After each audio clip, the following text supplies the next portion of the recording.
میرے عزیز بھائی اور بہنوں، خداوند یسوع مسیح کے ازلی، ابدی اور جلالی نام میں آپ کی خدمت میں بہت بہت سلام قبول ہو۔ گزشتہ 2 سیشنز میں ہم نے علم المسیح کے تعلق سے کچھ دیکھا تھا۔ ہمارا پہلا ٹائٹل تھا خداوند یسوع مسیح کون ہے،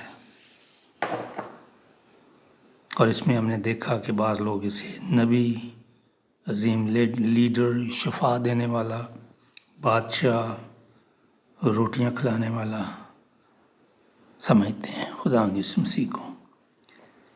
پھر ہم نے دیکھا تھا کہ خداوند یسوع مسیح کی بشریت، یہ ہمارا دوسرا ٹائٹل تھا۔ خداوند یسوع مسیح کو کیوں انسان بننے کی ضرورت پڑی، اس میں ہم نے غور کیا تھا کہ انسان پر خدا کو وہ ظاہر کرے، انسان مسیح کی مانند بنے۔ مسیح نہیں بن سکتا وہ، بلکہ مسیح کی مانند خدا مسیح کے وسیلے سے انسان سے باتیں کرے اور نجات کے کام کو پورا کرے۔ اور آج ہم دیکھیں گے خداوند یسوع مسیح کا تجسم، کہ خداوند یسوع مسیح نے بدن اختیار کیا۔ آئے ہم دعا کریں۔ ہمارے ازلی، ابدی، وفادار، جلالی آسمانی باپ، ہم تیری پاک بارگاہوں میں تیرے بیٹے اپنے خداوند یسوع مسیح کے وسیلے سے حاضر ہوتے ہیں، اور اس نام کے لیے تیرا شکر ادا کرتے ہیں جو سب ناموں سے اعلیٰ ہے، اور اسی نام میں نجات ہے، شفا ہے، قدرت ہے، تسلی ہے۔ اس کے لیے ہم تیرا شکر کرتے ہیں۔ جب ہم سیکھیں تیرے پاک کلام میں سے، دعا مانگتے ہیں کہ روح القدس کے وسیلے سے تو ہماری سہایتا فرما۔ ان سب عزیزوں کو جو سن رہے ہیں بڑی برکت بخش، ہم سب پر اپنی نگاہ رکھ، ہماری دعا کو سن۔ یہ دعا تیرے بیٹے اپنے خداوند یسوع مسیح کے نام میں مانگتے ہیں، آمین۔ ابھی ہم خداوند یسوع مسیح کے تجسم کے حوالے سے دیکھیں گے۔ تجسم یعنی خداوند یسوع مسیح نے جسم اختیار کیا۔ وہ خود خدا تھا، اور وہی اس دنیا میں آیا انسان بن کر، اور اس نے خدا باپ کو ظاہر کیا، اور اس نے کہا جس نے مجھے دیکھا اس نے باپ کو دیکھا۔ تجسم کے نقطے سے دیکھیں گے۔ ایک حوالہ ہے، پہلا حوالہ ہمارا ہے یوحنا پہلا باب اور اس کی 14ویں آیت۔ اور کلام مجسم ہوا اور فضل اور سچائی سے معمور ہو کر ہمارے درمیان رہا، اور ہم نے اس کا ایسا جلال دیکھا جیسا باپ کے اکلوتے کا جلال۔ یہاں پہ لکھا کہ کلام مجسم ہوا، کلمہ مجسم ہوا۔ اور جب ہم پیدائش کی کتاب میں دیکھتے ہیں، شروع میں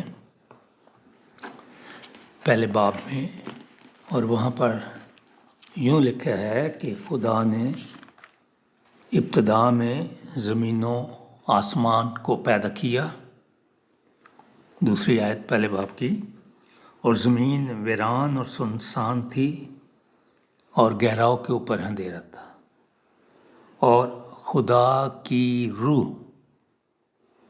پانی کی سطح پر جنبش کرتی تھی، اور خدا نے کہا روشنی ہو جا، اور روشنی ہوگی. یہ تھا اس کا کلمہ. اس کے کہنے سے سب کچھ ہو جاتا تھا.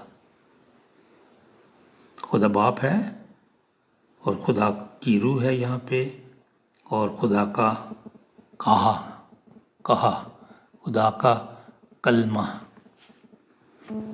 خدا کا کلام، لفظوں کے مجموعے کو کلمہ کہتے ہیں، کلام.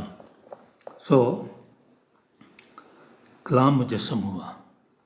حالانکہ پہلے باب کی پہلا باب پہلی آیت میں لکھا کہ ابتدا میں کلام تھا اور کلام خدا کے ساتھ تھا اور کلام خدا تھا. اس پہ بعد میں کسی وقت ہم غور کریں گے، لیکن آج یہی ہے کہ کلام مجسم ہوا.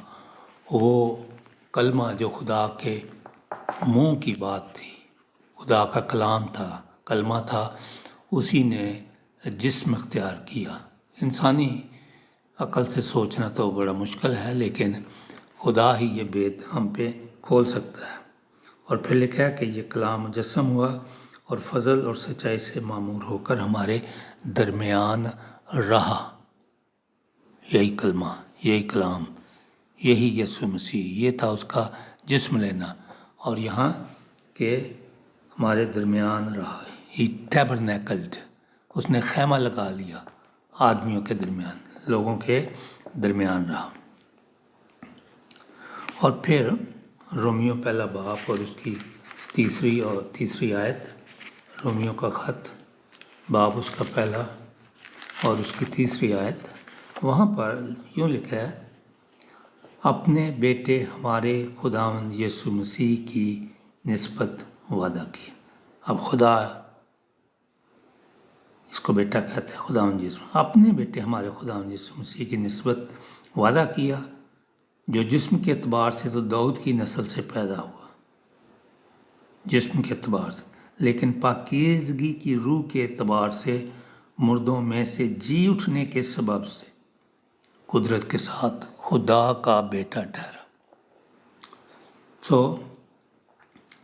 داؤد کی نسل سے ہے، لیکن پاکیزگی کی روح اور مردوں میں سے جی اٹھنے، کوئی شخص نہیں جی اٹھا آج تک مردوں میں سے، جی اٹھنے کے سبب سے، اگر جی بھی اٹھے ہیں تو وہ مر گئے دوبارہ، جی اٹھنے کے سبب سے خدا کا بیٹا ٹھہرا. خدا کا بیٹا، جس طرح ہم لوگ سمجھتے ہیں فزیکلی، یہ وہ تصویر نہیں ہے، بلکہ روحانی طور پر وہ خدا کا بیٹا تھا.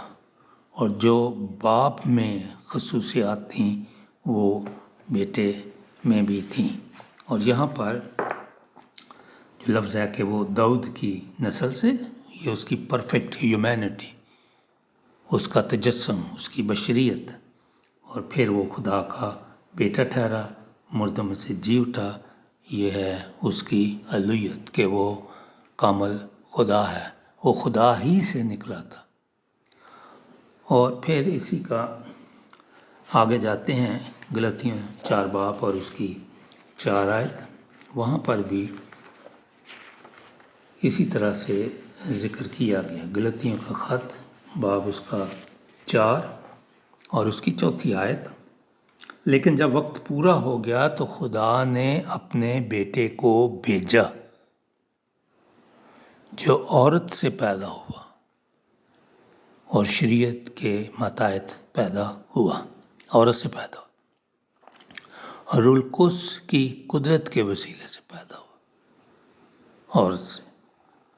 دنیا میں وہ واحد ہستی ہے جو بغیر باپ کے، جسمانی باپ کے پیدا ہوئی، اور وہ خدا کے روح سے پیدا ہوا، خدا کے روح سے، پاک روح کے وسیلے سے. اور اسی طرح فلپیوں کا خط اور اس کا 2 باب، فلپیوں کا خط اس کا 2 باب، اور وہاں پر 6 آیت، اس نے اگرچہ خدا کی صورت پر تھا، خدا کے برابر ہونے کو قبضے میں رکھنے کی چیز نہ سمجھا. خدا کی صورت پر تھا، ہو بہو جیسے خدا ہے. اور پھر 7 آیت، بلکہ اپنے آپ کو خالی کر دی اور خادم کی صورت اختیار کی اور انسانوں کے مشابہ ہو انسان بن گیا اور انسانی شکل میں ظاہر ہو کر اپنے آپ کو پست کر دیا، یہاں تک فرمانبردار رہا کہ موت، بلکہ صلیبی موت گوارا کی۔ اس کی موت، اس کا تجسم، جسم ہے تو موت ہے، لیکن وہ پھر جی بھی اٹھا۔ لکھا کہ اسے وہ نام بخشا گیا جو سب ناموں سے اعلیٰ ہے، اور اسی کے آگے ہر ایک گھٹنا جھکے گا، خواہ آسمانیوں کا، خواہ زمینیوں کا، خواہ ان کا جو زمین کے نیچے ہیں، اور ہر ایک زبان اقرار کرے گی کہ یسوع مسیح خداوند ہے۔ سو وہ جسم لے کر آیا کہ بنی نوع انسان کو بچائے۔